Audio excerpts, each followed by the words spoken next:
So, what did the disciples think when the Lord gave them this warning? Then if anyone says to you, "Look, here is Christ," or "there," do not believe it.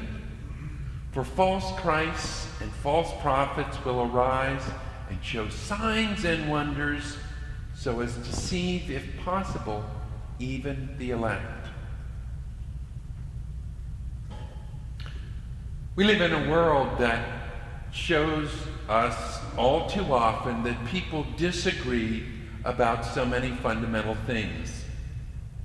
One person can make a point on an issue and another absolutely disagree with the person.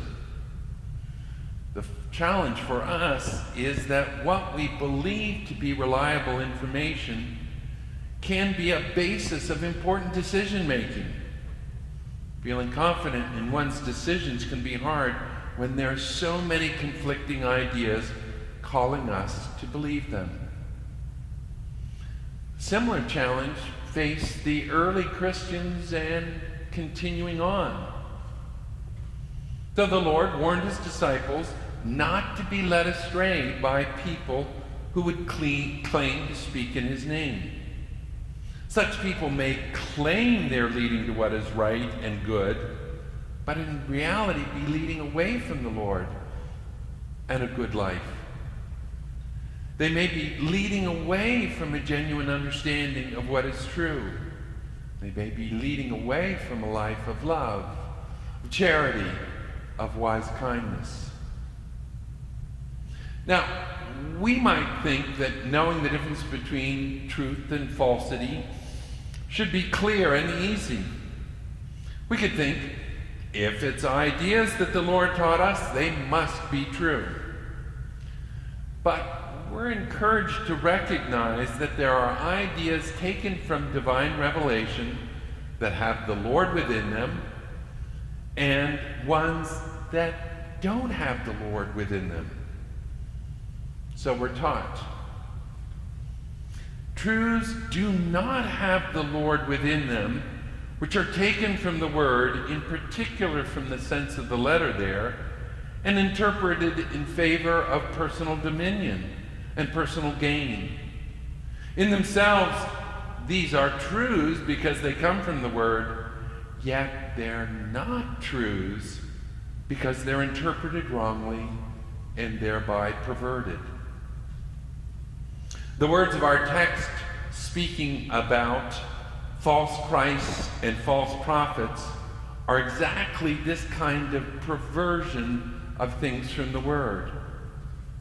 In the teachings for the new church, we're told that signs and wonders that these leaders use come from their providing and persuading in ways that their words will, quote, strike dumb and fill with amazement, which will cause strong persuasion. They will use, quote, shallow, misleading appearances, which the unsophisticated allowed to dupe them.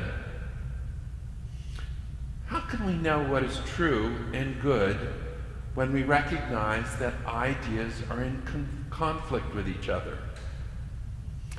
Passage quoted previously goes on to describe what genuine truth requires. Truth which comes from the Lord never ceases to be truths from the Lord in their inward form, but truths which do not come from the Lord appear to be truths only in their outward form, not in their inward form, for inwardly they're either empty, false, or evil. To be the truth, truth must have life within it. For truth devoid of life is not the truth of faith with a person. And life comes from no other source than good things. That is from the Lord by way of these good things. If therefore the Lord is not within the truth, it's truth devoid of life, and so is not truth. And if there is false ideas or evil within it, the actual truth with a person is falsity or evil. For what exists inwardly constitutes its inner nature. There have been sadly obvious examples of religious leaders throughout history who led their followers astray. Many of us have heard the phrase, drinking the Kool-Aid, as a metaphor for people who have, without due consideration, accepted an idea that's harmful to themselves and others. Religious leaders and others can try to convince people they know the truth, and that if we would just follow them and their ideas, good things will happen. So, why does that happen? Why is it that we as human beings can be led astray? Well, the reality is, if a person once becomes part of a system that controls thinking, controls a view of the world, represses questions, and demands unquestioning obedience, it's hard to see clearly. The teachings for the new church assert, quote, when people are under the influence of false ideas and evil loves, they no longer know what truth is or what good is. Indeed, they believe false ideas to be true and evil to be good, and vice versa. One of the somewhat attractive qualities of strong leadership of a certain type is that it inspires a person to give responsibility to that leader. Sometimes this means just a tendency to rely on the leader, and sometimes it becomes a dogmatic demand that that leader must be trusted. Now, we're told in the life after death, the quality of truth coming out of anyone's mouth reflects the nature of the inner form of that truth. To quote, in the next life, when people speak there, others perceive plainly what lies concealed within the words they utter, such as whether inwardly it's closed or open, and also what kind of affection there is within it. If there is an affection for good, it's inwardly soft. If there's an affection for evil, it's inwardly hard, and so on. With the angels of heaven, the whole content of what they say is open all the way to the Lord. This is not only clearly perceived to be so, but is audible within the softness of their speech. Indeed, from the particular manner of its softness. From this, too, what lies concealed inwardly in truths is known, whether it's the Lord or not. Truths which have the Lord within them are truths that have life, but truths which do not have the Lord within them are truths that have no life.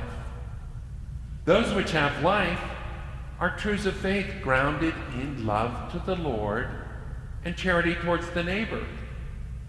Those who have no life are not truths because inwardly they have self-love and love of the world in them. In this way, spirits or angels in the next life can be told apart, for each individual's possession of truth is determined by the life he leads, that is, by what reigns universally in him. Unfortunately, in this world, it's not always so easy to see the affection within another person's words. So, how can we avoid being led astray? What signs did people miss that should have warned them before they were, at least for a time, unable to see clearly? One of the key teachings of the new church is that each of us need to act in freedom according to our own best understanding of what is true and good. While we're encouraged to learn from the church as an organization, we're also encouraged to turn to the Lord ourselves. Note how in the memorable experience read as the second lesson, the guidance the angels gave to those who were facing conflicting religious authorities was that they were to read the Word and believe in the Lord. When some complained about not having understood, they were told, "You did not turn to the Lord, who is the Word, and you've already convinced yourself of falsity." There's a suggestion there of, this is not impossible. This is something all of us can do. As some of you know, in the early history of this church organization, there was a strong and beloved leader who had provided years of valued leadership, but in his older age, the people of the church had to separate from him because he seemed to have become jealous of other people's success and dictatorial in his communication. Yes, he had done many good things, but he ceased to be a wise leader, and people needed to separate from him. So, someone can know many new church ideas and still tend to lead in unhealthy directions.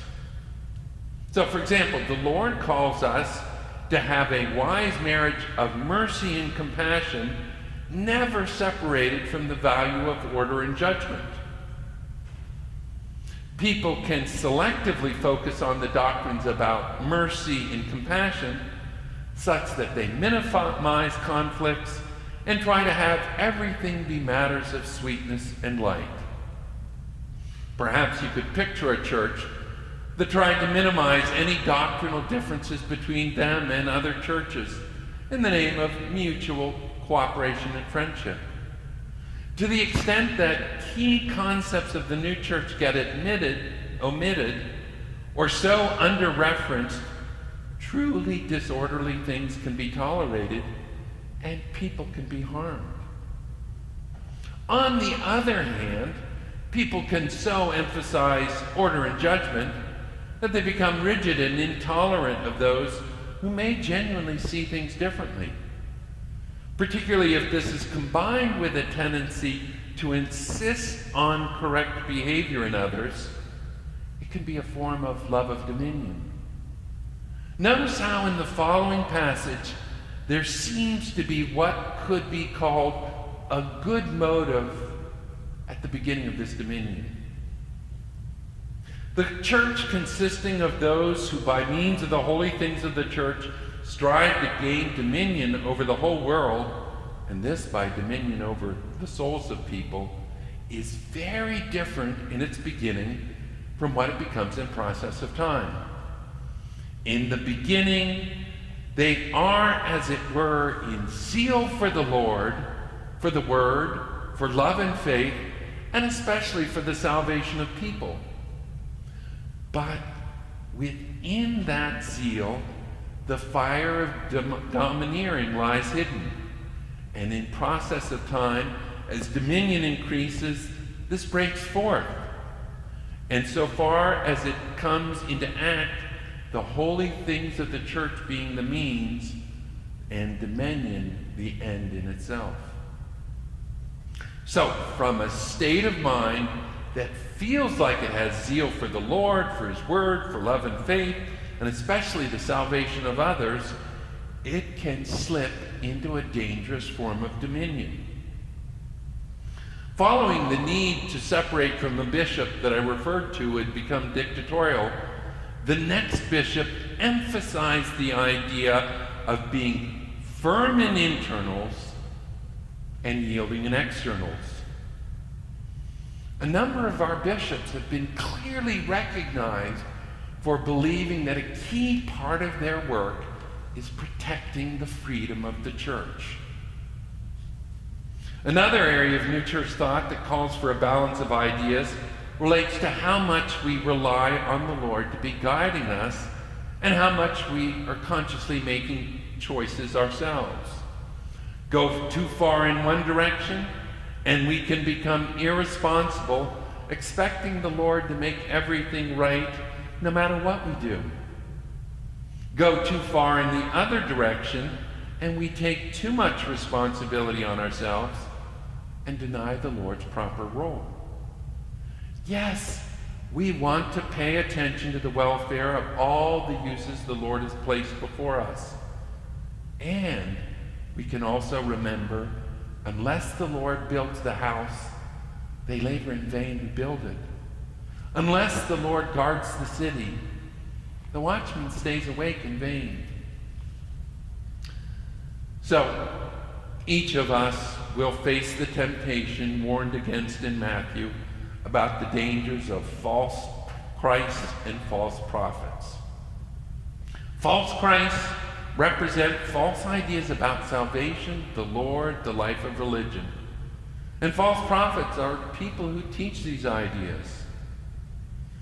May we keep the two great commandments, loving the Lord and our neighbor as ourselves, as a dominant focus in what we care about and in what guides our lives. We too can be caught up in self-reinforcing belief patterns, following our own mental false Christs and false prophets. The Lord knocks at the door of our mind daily, asking us to have open minds and humble hearts. We can pray to love others as the Lord has loved us. And we can have the prayer to serve others with patience, strength, wisdom, and love. If we're willing to do these things, we can be sure that the Lord will guide us to be ever wiser in how we see ourselves and others and how we try to serve Him. May we turn to the Lord daily with confidence that He will protect and guide us. He will help us recognize among conflicting ideas what we should believe and what decisions we should make. Amen.